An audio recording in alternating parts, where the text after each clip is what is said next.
Chairman Peoples Party Bilawal Bhutto Zardari ने कहा है कि नवाज शरीफ वोट को इज्जत दिलवाएं, इसकी बेइज्जती ना करें, इंतजामिया के बजाय अपने बिल पर इलेक्शन लड़ें।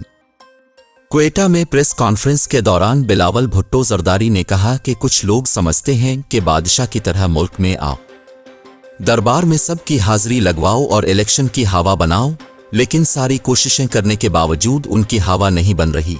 उन्हें अपने घर पंजाब में अंडों और टमाटरों का सामना है। बिलावल भुट्टो जरदारी का कहना था कि सियासी जमातें डिलीवर करके ही अपनी स्पेस वापस ले सकती हैं। हर इलेक्शन में कुछ लोग ये तासुर देते हैं कि उनकी हुकूमत आ रही है, उन लोगों को अवाम बेहतरीन जवाब देंगे। हम 8 फरवरी को बलूचिस्तान से अच्छा सरप्राइज देंगे। चेयरमैन पीपल्स पार्टी का कहना था कि नवाज शरीफ इंतजामिया की मदद के बजाय अपने नजरिए पर इलेक्शन लड़ें। मियां साहब वोट को इज्जत दें, वोट की बेइज्जती ना करें, इसमें उनकी अपनी जमहूरियत और मुल्क की बेहतरी होगी। मैं इस वक्त इलेक्शन की मुहिम में हूं। मैं वजीर आजम नवाज शरीफ और चेयरमैन पीटीआई का नारा लगाकर तो मुहिम नहीं चिल्लाऊंगा। मेरा नजरियाती इख्तिलाफ है, उनकी अपनी तारीख है और मेरी अपनी तारीख।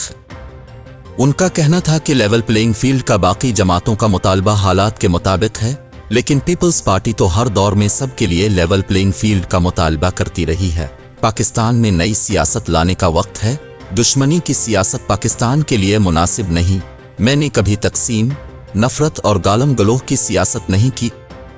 मैं अपने मंशूर पर चिल्लूंगा। उन्होंने मजीद कहा कि हम चाहते हैं कि तमाम इदारे अपनी हुदूद में रहकर काम करें।